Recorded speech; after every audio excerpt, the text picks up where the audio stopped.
I died in a car accident on my 35th birthday, watching my husband drive away with his mistress in the passenger seat. Not metaphorically. Literally. I was standing in the parking lot of the restaurant where we were supposed to celebrate my birthday.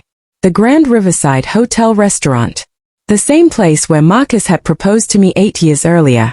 I'd made the reservation 3 months in advance because it was always booked solid. I'd been waiting for 2 hours. Called him 17 times. Texted until my fingers cramped. Left voicemails that ranged from worried to angry to pleading. Marcus, where are you? Our reservation was at 7. It's been an hour. The waiter keeps asking if I want to order. I'm embarrassed. Please just tell me you're okay. I'm worried. You know what? Forget it. I'm leaving. But I didn't leave. I kept waiting. Because that's what I always did. I waited for Marcus Reed to show up. To choose me. To love me the way I loved him. Then I saw his car pull out of the underground garage across the street. His black BMW. The one I'd helped him pick out 2 years ago when his startup finally turned profitable. And I saw her. Melissa Chen. His business partner. His COO. The woman he swore was just a professional colleague. Her hand was on his thigh. His hand was in her hair. They were laughing about something. He looked happier than I'd seen him in years. I didn't think. I just ran. Ran across the parking lot. Into the street, screaming his name. Marcus. He didn't hear me. The music in his car was too loud. He was too focused on her. Too lost in whatever bubble they'd created. I saw the headlights. The truck coming from my left. Too fast. Too close. I tried to stop running. My feet slipped on the wet pavement. I fell forward, directly into the truck's path. I heard the sound of brakes screeching. Metal crunching. My own scream cut short. Pain. Everywhere. Then nothing. And then, everything. I woke up gasping, sitting upright in bed. My heart hammering like it was trying to escape my chest. My hands flew to my body, checking for injuries. Broken bones. Blood. Anything. Nothing. I was fine. Completely fine. But I wasn't in a hospital. I wasn't even in the apartment I'd been living in. I was in my old apartment. The one-bedroom place Marcus and I rented 7 years ago, right after we got married. The walls were that awful beige color I'd hated. The furniture was our mismatched collection of hand-me-downs and Craigslist finds. The air smelled like the lavender candle I used to burn constantly because it was the only thing that masked the mildew smell from the bathroom. This apartment. Our first home. The place we'd lived until Marcus's startup took off and we could afford something better. I grabbed my phone off the nightstand. My hands were shaking so badly I almost dropped it. The date made my vision swim. March 15th, 7 years ago. 7 years in the past. I stared at that date, reading it over and over, waiting for it to change. Waiting to wake up from whatever dream or delusion or breakdown this was. It didn't change. I scrolled through my phone. Checked my messages. My email. My social media. Everything matched. Everything was 7 years old. Photos from our wedding the day before. Comments from friends congratulating us. Messages from my mother asking if we'd gotten settled into the apartment. This was real. Somehow, impossibly, this was real. I was 28 years old again. Marcus was asleep beside me, snoring softly, his arm thrown across my waist. Young. Handsome. His hair still thick and dark before the stress of running a startup would thin it. His face unlined by the years of late nights and broken promises. The man I'd loved more than anything in the world. The man who would spend the next 7 years cheating on me, lying to me, draining our bank accounts to fund his affair with Melissa Chen. The man who would miss my 35th birthday because he was too busy with his mistress. Who would drive me to run into traffic. Who would leave me dying in the street while he drove away, completely unaware that his wife had just been killed. I sat there in the pre-dawn darkness, my mind racing through 7 years of memories. 7 years of being the perfect wife while he systematically destroyed our marriage one secret at a time. Every late night he claimed was for work. Every business trip that conveniently required weekend travel. Every unexplained charge on our credit cards that he'd explain away as client dinners or team building. Every time I'd asked if something was wrong and he'd told me I was being paranoid, insecure, needy, that I should trust him more, support him better, be a better wife. 7 years of gaslighting, manipulation, betrayal. And I'd taken it all, made excuses for him, believed his lies, made myself smaller and quieter and more convenient because I thought that's what love was. I'd died never knowing the truth, never confronting him, never standing up for myself. But this time, I knew everything. Every lie he would tell, every excuse he would make, every moment he would choose her over me. And I had a choice to make. I could confront him now, today. Tell him I knew about Melissa even though they hadn't met yet. Prevent the affair before it started. Force him to choose me. Save our marriage before it broke. Or I could do something different. Something I'd never considered in my first life because I'd been too busy trying to fix him, change him, make him love me the way I loved him. I could let him make every single mistake he was going to make, while I quietly, methodically, strategically built a different ending for myself. I could let him think he was getting away with it. Let him believe I was the same naive, trusting wife. Let him destroy our marriage exactly the way he did before. While I documented everything, prepared everything, built my escape route. And when the time was right, when I had everything I needed, I wouldn't wait for him to leave me. I wouldn't die in a parking lot waiting for a man who didn't love me. I would leave him first. On my terms. With everything I deserved. I chose the second option. Because confronting Marcus wouldn't change who he fundamentally was.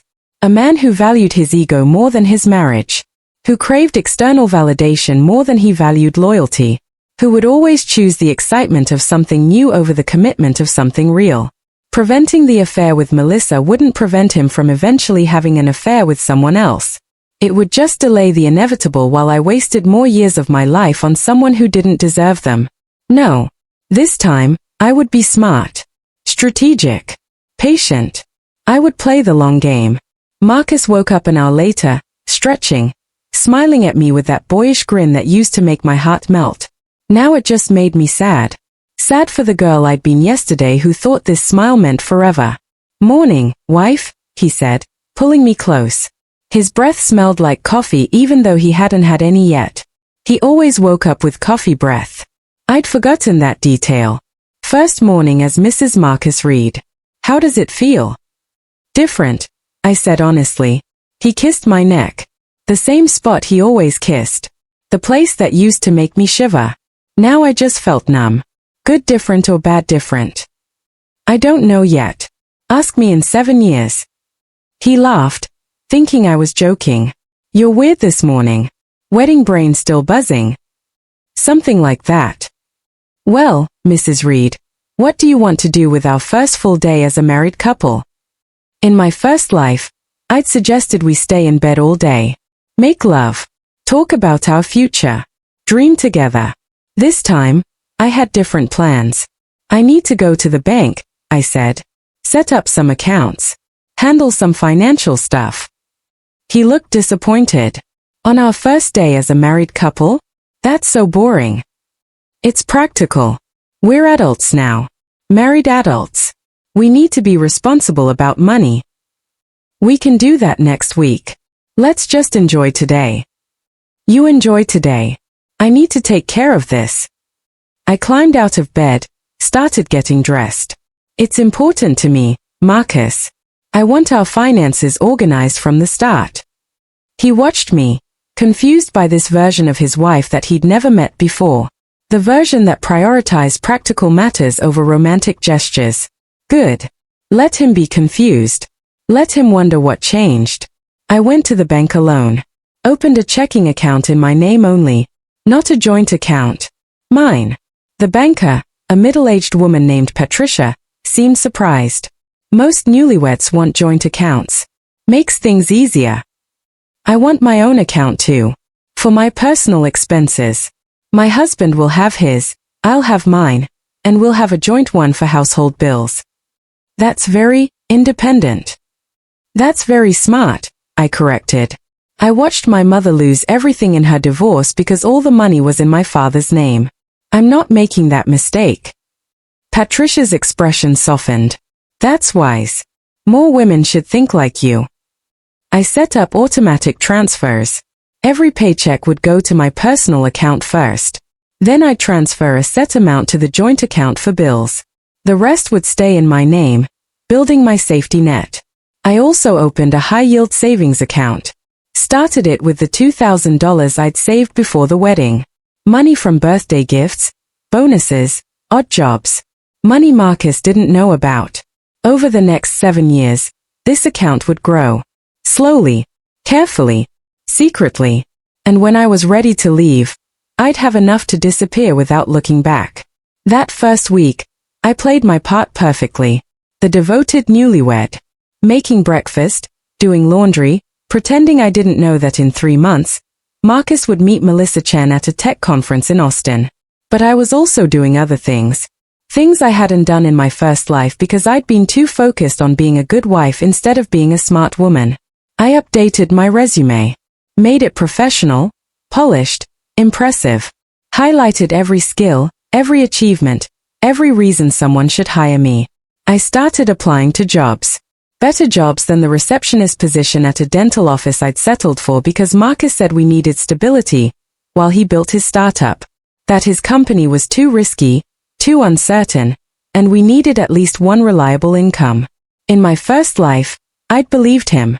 Stayed at that dead-end job for 5 years, answering phones and filing paperwork, watching my potential wither. This time, I applied to marketing firms, tech companies, anywhere that would value my business degree and pay me what I was worth. I got 3 interviews in the first 2 weeks. Practiced my answers, perfected my appearance, walked into those offices with confidence I didn't feel but faked convincingly. I got offered 2 positions. Chose the one at Riverside Marketing. Better pay, better benefits, better growth potential. When I told Marcus, he was less than thrilled. Marketing? Lena, that's going to be demanding. Long hours. High stress. Are you sure that's a good idea right now? Right now when? When we're just starting our marriage. I was hoping you'd have more time to focus on us. On building our home. I can do both. Women manage careers and marriages all the time. I know, but my startup is in a critical phase. I need support at home. Someone who can be flexible when I have to work late or travel. Then hire a maid, I said sweetly. Because I'm taking this job. His jaw tightened. That look. The one that said I was being difficult. Unreasonable. Not the wife he'd expected. Fine, he said after a long pause. If that's what you want. It is. I started at Riverside Marketing 2 weeks later. The work was challenging, fast-paced, exactly what I'd been craving. My boss, Jennifer Martinez, was brilliant and demanding and saw potential in me that I'd forgotten I had. You're good at this, Jennifer said after my first week. Really good. Better than most of the junior staff we've hired in the past year. Thank you. I love the work. Good. Because I'm going to give you more of it. Can you handle the Peterson account? It's a big client, high pressure, but I think you're ready. In my first life, I never got these opportunities. Never got to prove what I was capable of. Never got to build the career I dreamed about in college. This time, I said yes to everything. Every project, every challenge, every chance to prove myself. And slowly, month by month, I started building a professional reputation. Started becoming someone who existed outside of being Marcus Reed's wife. I also started building my financial independence. Every paycheck, I'd deposit the full amount into my personal account. Then I'd transfer exactly 50% to the joint account for household expenses. Rent, utilities, groceries, everything split evenly. Marcus noticed immediately. Why are you only putting in half? I thought we'd pool everything. We are pooling everything for household expenses. But my salary is mine. Your salary is yours. We each contribute equally to the home, and keep the rest separate. That seems cold. That seems fair. You make $30,000 a year from your startup. I make $4,000 to $5,000 from my job. Why should I contribute 70% of our household income just because I make more? Because we're married. We're supposed to share everything. We're sharing household expenses equally. The rest is personal money. You can spend yours however you want. I'll spend mine however I want. He didn't like it. But he couldn't argue with the logic. And more importantly, he couldn't access my money for his startup expenses. Couldn't dip into my account to fund his business dreams and his future affair. 3 months into our marriage, Marcus came home excited about the Austin Tech Conference. Babe, this is huge. Every major player in the industry will be there. Investors, founders, developers. I need to be there. This could be the break my company needs. That's great, I said, not looking up from the marketing proposal I was working on. When is it? Next week. Wednesday through Friday. It's in Austin. Will you be okay here alone? In my first life, I'd been upset about him leaving so soon after our wedding. But I'd hidden it. Put on a brave face. Told him to go chase his dreams. That I'd be fine. That I understood. I'd spent that weekend alone, eating ice cream, watching romantic movies, feeling sorry for myself. He'd spent it starting an affair that would define the next 7 years of our marriage. This time, I just nodded without much interest. Sure. Have fun. You're not upset. Why would I be upset? It's a business trip. It's important for your career. I know, but we've only been married 3 months. I thought you might want me to stay. Marcus, I have my own work to focus on. Jennifer just gave me 2 new accounts and I need to develop campaigns for both. I'll be working all weekend anyway. Your absence will barely register. That stung him. I could see it in his face. The realization that I wasn't sitting at home pining for him. That I had my own life now. Good. Let him feel what I'd felt for 7 years. Invisible. Secondary. An afterthought. He left for Austin on Wednesday morning. I went to work. Came home. And waited. I knew exactly what was happening at that conference. He was meeting Melissa Chen right now. At a networking mixer on Wednesday night. They were having their first conversation. Discovering their chemistry.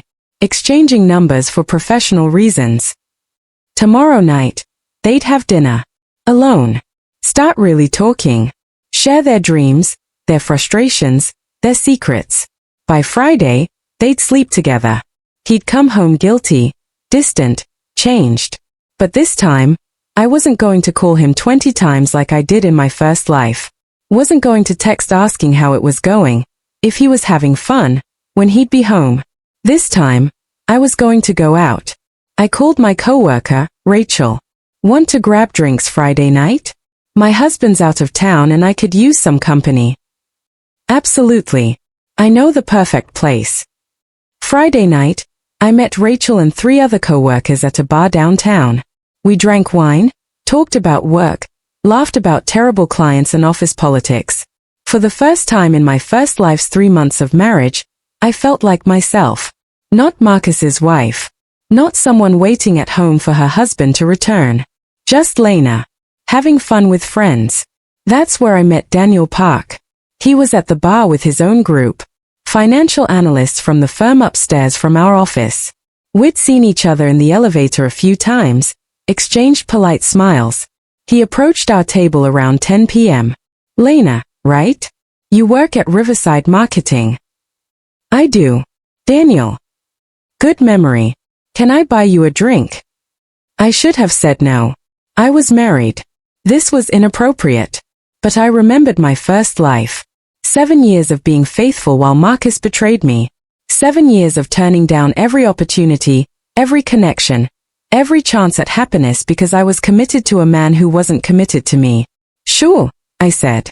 I'll have a glass of white wine. We talked for 2 hours. About work, about Seattle, about our lives. He was funny, easy to talk to, genuinely interested in what I had to say. So you're married, he observed, nodding at my ring. I am. Happily. Such a simple question. Such a complicated answer. In my first life, I would have said yes automatically, would have defended my marriage, my husband, my choice. This time, I was honest. I don't know yet. Ask me in 7 years. He smiled. That's the most interesting answer I've ever heard. I'm an interesting person. I'm starting to realize that. We exchanged numbers. Professional networking, we both said. Just friends. Nothing inappropriate. But I knew better. I knew exactly what I was doing. I was building an option. A backup plan. A reminder that I had value beyond being Marcus Reed's wife. I wasn't going to act on it. Not yet. Not until I was ready to leave Marcus. But having Daniel's number in my phone felt like power. Like possibility. Like an exit door I could walk through whenever I chose. Marcus came home from Austin on Saturday afternoon. Distracted. Guilty. Checking his phone constantly. Exactly like I remembered. How was the conference? I asked over dinner that night. I'd made his favorite meal. Lasagna, garlic bread, Caesar salad. Playing the perfect wife while planning his destruction. Good. Really good. Met some interesting people. Might have a lead on some funding. That's great. Anyone specific I should know about? His fork paused halfway to his mouth. Just for a second. What do you mean? You said you met interesting people. Anyone who might be valuable connections? Anyone I should remember when you mention them later? Oh, there was this woman, Melissa Chen. She's doing innovative work in AI applications for small businesses. Really impressive. Melissa Chen, I repeated, as if committing the name to memory. Should I be worried about her? He laughed. Too loud. Too forced. Worried? Why would you be worried? I don't know. You seem different since you got back. Distracted. Is everything okay? Everything's fine. I'm just tired from the trip. And excited about the possibilities for the company. Possibilities with Melissa Chen. Possibilities with potential investors and partners. Melissa's just one of many people I met. Liar. She wasn't just one of many. She was the one. The woman he'd choose over me again and again for the next 7 years. But I just smiled. Of course. I'm glad you made good connections. Over the next 6 months, I watched the affair unfold exactly as I remembered. The late-night texts he'd hide by turning his phone face down. The business dinners that ran until midnight. The weekend work sessions that required him to leave Saturday morning and return Sunday night. Every excuse was familiar. Every lie was predictable. In my first life, I'd believed every single one. Supported every late night. Made excuses for his absence. Convinced myself that this was what marriage looked like when you were married to an ambitious entrepreneur. This time, I said nothing. Did nothing. Just watched. Documented. And planned. But I was also building my own life. The life I'd sacrificed in my first timeline. I got promoted at work. From junior account manager to senior account manager. 20% raise. Better projects. More responsibility. Jennifer called me into her office 6 months after I started. Lena, you're doing exceptional work. The clients love you. Your campaigns are generating real results. I want to promote you. In my first life, this never happened. I was still answering phones at a dental office, making $12 an hour, watching my college degree collect dust. This time, I was building a career, a reputation, a future. I also kept building my financial independence. Every raise, every bonus, straight into my personal account. Building my nest egg. My escape fund. Marcus never asked about my money. Never seemed interested in how much I was making or saving.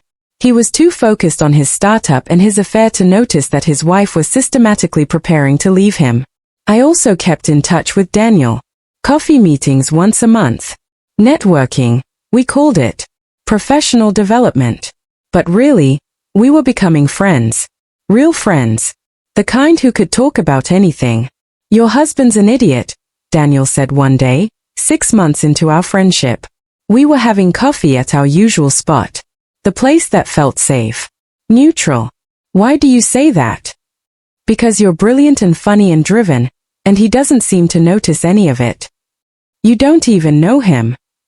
I know he has a wife who lights up when she talks about her work, who's built an incredible career in 6 months, who's one of the most interesting people I've ever met. And I know he works late constantly, misses dinners, barely asks about your day. That tells me everything I need to know. Maybe he's just busy. Building a startup is demanding. So is building a career. But you still make time for friendships, for connections, for life outside work. He looked at me seriously. Lena, I know it's not my place to say this, but you deserve someone who sees you, really sees you. Maybe I don't want to be seen right now. Why not? Because being seen means being vulnerable. And I've learned that vulnerable people get hurt. Not always. Sometimes vulnerable people find something real. We both knew what he was offering. What could exist between us if I was willing to cross that line? But I wasn't ready. Not yet. I had a plan and I needed to stick to it. 1 year into our marriage, Marcus's startup got its first round of funding. $200,000 from a group of angel investors who believed in his vision. He was ecstatic. Over the moon. Acting like he'd already won. Like this made up for every late night, every missed dinner, every broken promise. He took me to dinner to celebrate. The Grand Riverside Hotel. The same place we'd go for my 35th birthday. The place where I'd die waiting for him. But this time, he was here. Present. Holding my hand across the table. We did it, babe. This is going to change everything. With this funding, I can hire a real team, expand operations, build something that matters. We. I asked quietly. What? You said we did it. But I didn't do anything. This was all you. Your work. Your success. But you supported me. That's huge. I couldn't have done this without you. How did I support you, Marcus? Specifically, tell me one thing I did that contributed to this funding. He looked confused by the question. You were here. You understood when I had to work late. You didn't complain when I had to travel. That's support. That's tolerance. Support would have been me actively contributing, being involved, having a role in your success beyond just not complaining about your absence.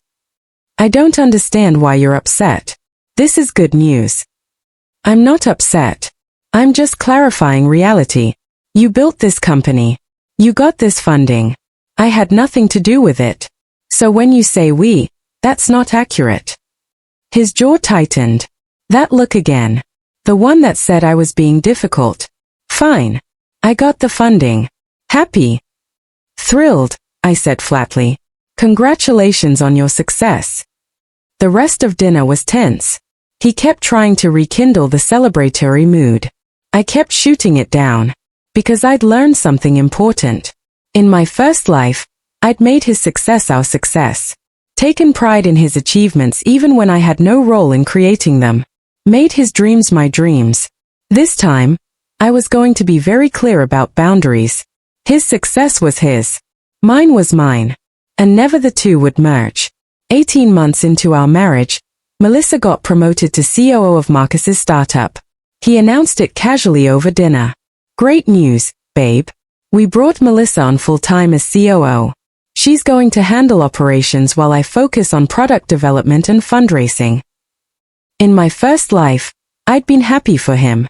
Thrilled that his company was growing, that he was building something. This time, I asked questions. How much are you paying her? What? COO is a significant position. What's her salary? That's confidential. I'm your wife. Asking about major business decisions isn't inappropriate. He sighed. $80,000 annually, plus equity. $80,000. And how much do you pay yourself? $40,000. But. So you're paying her double what you pay yourself. She has more experience. She's bringing value. I'm sure she is. I took a sip of wine. How much equity? 10%. 10%. In my first life, when Marcus eventually sold his company for $8 million, Melissa walked away with $800,000. Plus the salary she'd earned over 5 years. She'd made over $1 million from her role in Marcus's life. While I got nothing but betrayal and pain. This time would be different. That's generous, I said. Make sure your lawyer draws up an ironclad contract. You don't want any disputes about ownership down the line. Of course. Why are you so interested in the business details suddenly? Because your business affects our financial future. If your company fails, it impacts me. If it succeeds, it impacts me. I should understand what's happening. You've never cared about this stuff before. Maybe I'm growing up, learning to pay attention to things that matter. 2 years into our marriage, I made senior director at Riverside Marketing. Another promotion. Another raise. My salary was now $90,000 annually, more than double what Marcus paid himself from his startup. I was also approached by a headhunter. A competitor firm wanted to poach me for a director-level position. Significant pay bump. Better benefits. Leadership role. Everything I'd wanted. Marcus's response was exactly what I remembered from my first life. Just about a different opportunity. I don't think you should take it. We were in bed. He'd just gotten home from another late night at the office, smelling like perfume that wasn't mine. Why not? I asked, not looking at him. Reading a book. Pretending his opinion mattered. Because we're talking about starting a family. You know I want kids. This new job will be demanding. Long hours. Travel. That's not compatible with being a mother. In my first life, I turned down the promotion. Prioritized the family we never ended up having because Marcus kept saying not yet, while secretly planning his future with Melissa. This time, I laughed. Actually laughed. Put my book down and looked at him. We're not talking about starting a family, Marcus. You're talking about starting a family. I never agreed to that timeline. We discussed it before we got married. No, you talked about it. You said you wanted 3 kids by the time you were 35. I smiled and nodded. That's not the same as agreeing. So you don't want children? I don't know. Maybe someday. But not now. Not when my career is taking off. Not when I'm finally building something that's mine. Children are more important than a career. Says the man who works 80 hours a week building a startup.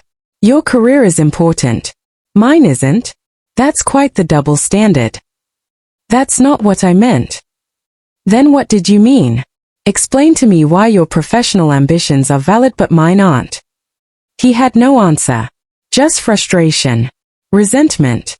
The feeling that his wife wasn't behaving the way wives were supposed to behave. I'm taking the job, I said firmly. I'll be interviewing with Harrison and Associates next week. And if they offer me the position, I'm accepting it. Lena, be reasonable. I am being reasonable. For the first time in our marriage, I'm putting my needs first. And you're going to have to deal with that. I took the job. Marcus sulked for 2 weeks. Then threw himself even deeper into his work. Which meant deeper into his affair with Melissa. I didn't care anymore. Because I was finally building something meaningful. A career I was proud of. A reputation that was mine. And most importantly, a bank account that was growing steadily. My escape fund was now at $65,000. In 5 more years, it would be enough to disappear completely. 2.5 years into our marriage, I started noticing the signs I'd missed in my first life. Marcus's phone, always face down. His passwords, suddenly changed from the ones we'd shared. His late nights, later than necessary. His showers immediately after getting home, washing away evidence. Hotel charges on our credit card that he'd explain as client meetings. Restaurant bills that were too expensive for business dinners. Lingerie purchases that never made it to our bedroom. In my first life, I'd seen these signs but ignored them. Made excuses. Convinced myself I was paranoid. This time, I documented everything. Screenshots of credit card statements. Photos of receipts he'd tried to hide. Records of every late night, every suspicious expense, every lie. I also hired a private investigator. Cost me $3,000. Worth every penny. Within 2 weeks, I had photographic evidence. Marcus and Melissa at restaurants. Holding hands at coffee shops. Kissing in parking garages. Entering hotels together. Everything I needed for a divorce case.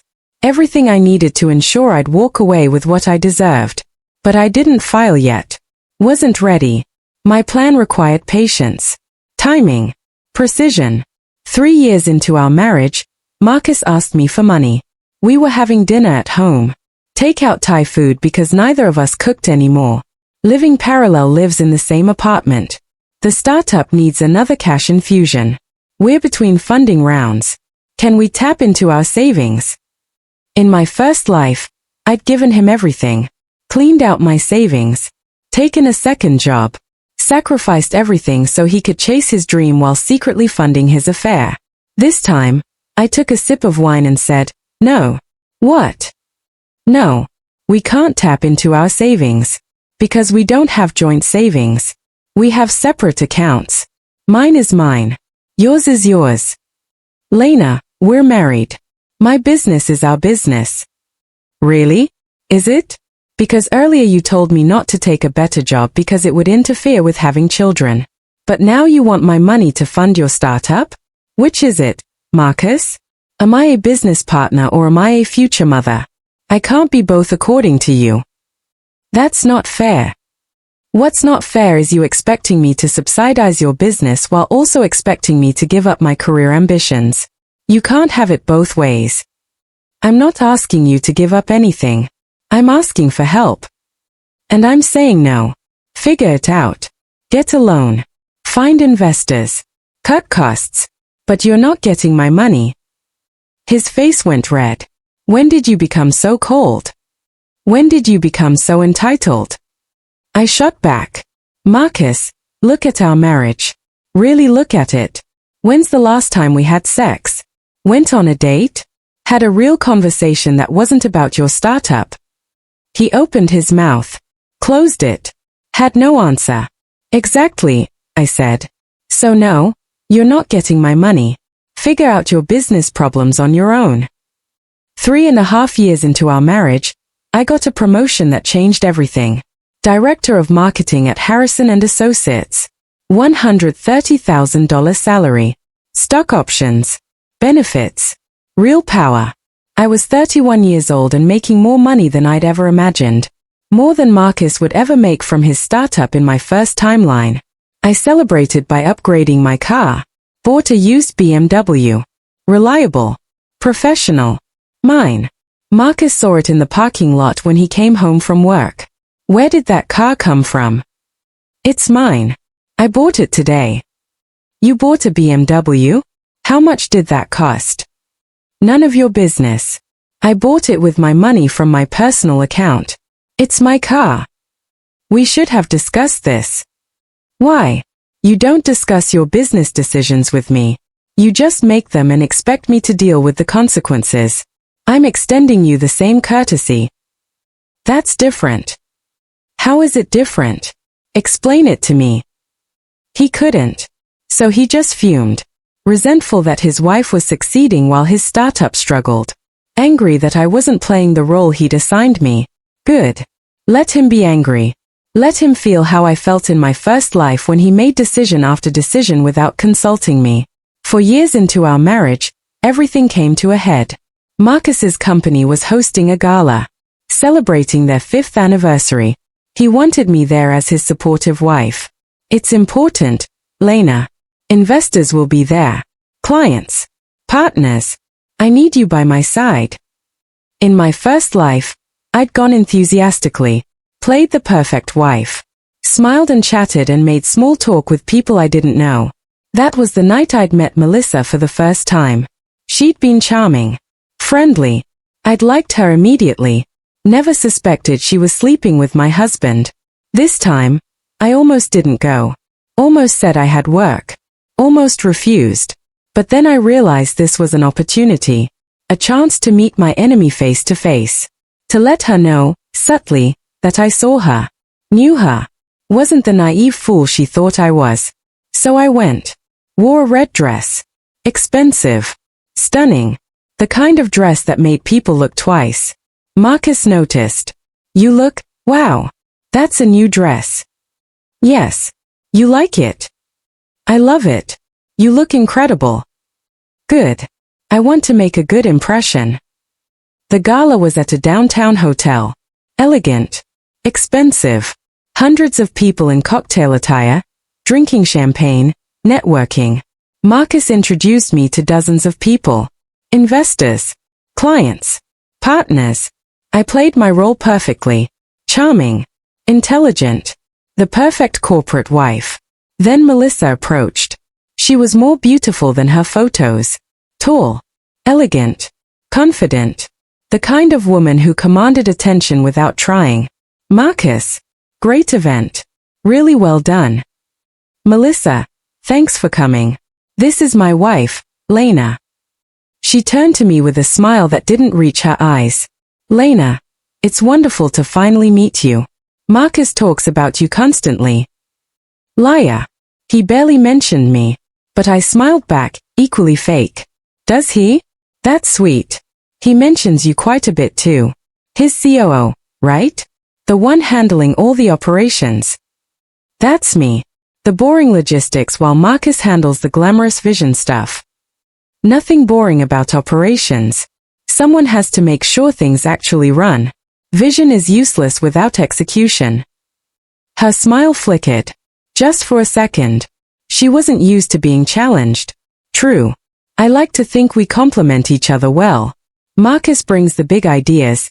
I make them reality. How collaborative, I said, taking a sip of champagne. You must spend a lot of time together. Late nights, weekend work sessions. That level of partnership requires dedication. It does. But that's what it takes to build something great. I'm sure. I looked directly at her. Let my smile fade just slightly. Let her see that I knew. Just remember, Marcus is married. Sometimes partners get too close and forget important boundaries. I'd hate for that to happen. Her face went pale. Just for a moment. Then she recovered. Of course. We're completely professional. I'm glad to hear that. Because I don't share. And I don't forgive. So it's good that we're all clear on boundaries. Marcus was talking to an investor. Hadn't heard our exchange. Didn't see Melissa's face go white. She excused herself quickly. Disappeared into the crowd. I'd sent my message. Let her know I wasn't the fool she thought I was. After the gala, Marcus was excited. That went so well. The investors were impressed. The clients were happy. And you were amazing, Lena. Everyone loved you. I'm good at my job, I said. Whether that job is marketing director or corporate wife. I can play any role required. You weren't playing a role. You were just being yourself. Was I? Because I'm not sure you know who myself actually is anymore. He looked hurt. That's not fair. Maybe not. But it's honest. 4.5 years into our marriage, I finally confronted him. We were at home. Saturday morning. He was getting ready to leave for another work session with Melissa. Don't, I said as he grabbed his keys. Don't what? Don't insult my intelligence by pretending this is about work. He froze. What are you talking about? You and Melissa. The affair. The lies. All of it. I know, Marcus. I've known for a long time. His face went white. Lena, I don't know what you think you know, but I have photos, credit card records, hotel receipts, private investigator reports, text messages you thought you deleted. I have everything, Marcus. Every lie, every betrayal, every moment you chose her over me. He sat down heavily on the couch. How long have you known? Does it matter? Yes. If you knew, why didn't you say anything? Why didn't you confront me? Because I was building my case. Making sure when I left, I'd have everything I needed to destroy you financially. You want to destroy me? I want what I deserve. What I've earned. And after 4.5 years of lying to me, what I deserve is half of everything you've built. Because I subsidized your life while you built it. You didn't subsidize my life. Didn't I? Who paid 2/3 of our household expenses for 4 years? Who gave you the stability and support to take risks with your startup? Who played the perfect wife at events while you fucked your COO? He flinched at the language. Lena. I want a divorce, I said calmly. I'm done. I've been done for a while. I just needed to get everything in order first. We can fix this. I'll end things with Melissa. We can go to counseling. Start over. I don't want to start over. I want to end. And I want half of your company. You can't have half my company. Actually, I can. We're in a community property state. I contributed to our household finances, which allowed you to build your business with minimal personal financial burden. My lawyer says I have an excellent case for claiming a significant portion. Your lawyer? You already have a lawyer. I've had a lawyer for 6 months. His name is David Chen. He specializes in high-asset divorces, and is very good at what he does. Marcus looked like I'd punched him. You've been planning this for 6 months. Longer, actually. I've been documenting your affair for over 2 years, building my evidence, getting my finances in order, making sure when I left, I'd be fine. Better than fine. This is insane. You're being vindictive. I'm being strategic. There's a difference. I pulled out a folder. Here are the divorce papers. I'm filing on Monday. You have 30 days to respond. I suggest you hire a good lawyer. You're going to need one. He tried to argue, begged, made promises he'd never keep, said he loved me, which we both knew was a lie. I said no to everything, because I'd already lived through the version where I believed him, where I tried to fix it, where I made myself smaller trying to make him love me. This time, I was choosing me. The divorce took 10 months. Marcus fought viciously, claimed I had no right to his business, that I'd contributed nothing. My lawyer, David Chen, was brilliant. Demolished every argument. Mrs. Reed worked full-time and paid 65% of household expenses for 4.5 years while Mr. Reed paid himself minimal salary from his startup. She enabled him to build his business by subsidizing his living expenses. She turned down multiple career opportunities to accommodate his schedule. She is entitled to significant compensation for her contributions. We showed my pay stubs, bank records, credit card statements, proof that I'd paid the majority of our household costs while Marcus built his business. We showed evidence of his affair, photos, hotel bills, the money he'd spent on Melissa that should have been marital assets. The judge was not sympathetic to Marcus. In the end, I got 40% of the startup, the house we'd bought 2 years into our marriage, and a cash settlement of $150,000. Marcus was devastated. Melissa left him 3 months later when she realized his financial situation wasn't as impressive without my support. I should have felt triumphant. Instead, I just felt free. Free from the weight of a marriage that had been a lie. Free from the pain of loving someone who didn't love me back. Free from being someone's second choice. 5 years after my rebirth, I was 33 years old, divorced, and starting over. I moved to Seattle. Took a job as vice president of marketing at a tech firm. Doubled my salary. Better title. Better life. I bought my own condo. 2 bedrooms. City views. All mine. No shared mortgage. No joint decisions. Just me. And I finally called Daniel. He'd been waiting. For 5 years, through my marriage and divorce, he'd been my friend. My confidant. My reminder that good men existed. I'm divorced, I told him over coffee. Our first meeting in Seattle. I know. I've been following your LinkedIn. Creepy, I teased. Invested, he corrected. There's a difference. Daniel, I need to tell you something. I'm not good at relationships. I spent 7 years. 5 years married to someone who lied to me constantly. I have trust issues. Commitment issues. Abandonment issues. I'm basically a therapy cliché. 7 years, he said quietly. You said 7 years. Not 5. I froze. What? You said you spent 7 years married to someone who lied. But you were only married for 5. Shit. I'd slipped. Revealed something from my first life without thinking. I meant it felt like 7 years, I covered quickly. 5 years of marriage plus the 2 years of dating before. It all blurs together. He studied me carefully, like he knew I was lying but wasn't going to push. Lena, whatever timeline you're counting from, whatever you've been through, I don't care. I just know that I've waited 5 years to ask you out properly, not as friends, not as networking, as someone who wants to date you. Can I do that? What if I'm a disaster? What if I can't trust you? What if I ruin this? Then we'll deal with it together. That's what relationships are. Two imperfect people choosing each other anyway. You're too good to be true. I'm really not. I'm just a guy who fell for a brilliant, strong woman who didn't realize how extraordinary she was. Want to get dinner sometime? I looked at him. At this man who'd waited patiently, who'd been my friend when I needed friendship, who'd never pushed, never demanded, just existed as a reminder that good men were real. Yes, I said. I'd like that. We dated for 2 years. Slowly, carefully, learning each other. Daniel was patient with my trauma, understood when I panicked, reassured me when I got scared, showed up consistently, proving that not all men were Marcus. 2 years after we started dating, we moved in together. My condo, our home.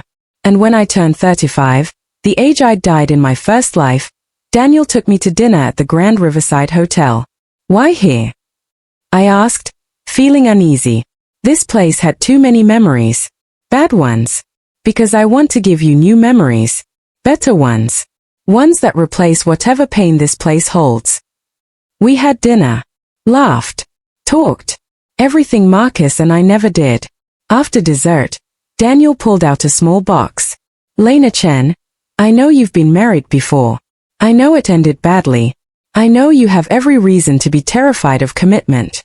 But I'm asking anyway. Will you marry me? I looked at him. At this man who'd chosen me consistently. Who'd never lied. Who'd shown up every single time he promised. And I thought about Marcus. About my first life. About dying in a parking lot, watching my husband drive away. That woman was gone. I'd killed her when I chose to let Marcus make his mistakes while I built something better. Yes, I said. I'll marry you. We got married 6 months later. Small ceremony. Just family and close friends. No expensive venue. No elaborate plans. Just two people committing to each other with clear eyes and honest hearts. At the reception, I saw Marcus. He'd been invited by a mutual friend. I hadn't objected. He looked older. Tired. His startup had failed 2 years after our divorce. He was working a corporate job now, earning decent money, but nothing like the success he'd imagined. He approached me during the reception. Congratulations. Thank you. You look happy. I am. I'm sorry, he said suddenly. For everything. For Melissa. For the lies. For wasting 7 years of your life. 5 years. He meant 5 years. But I knew why I'd said 7 in my mind. Because I'd lived both timelines. Died in one. Survived in the other.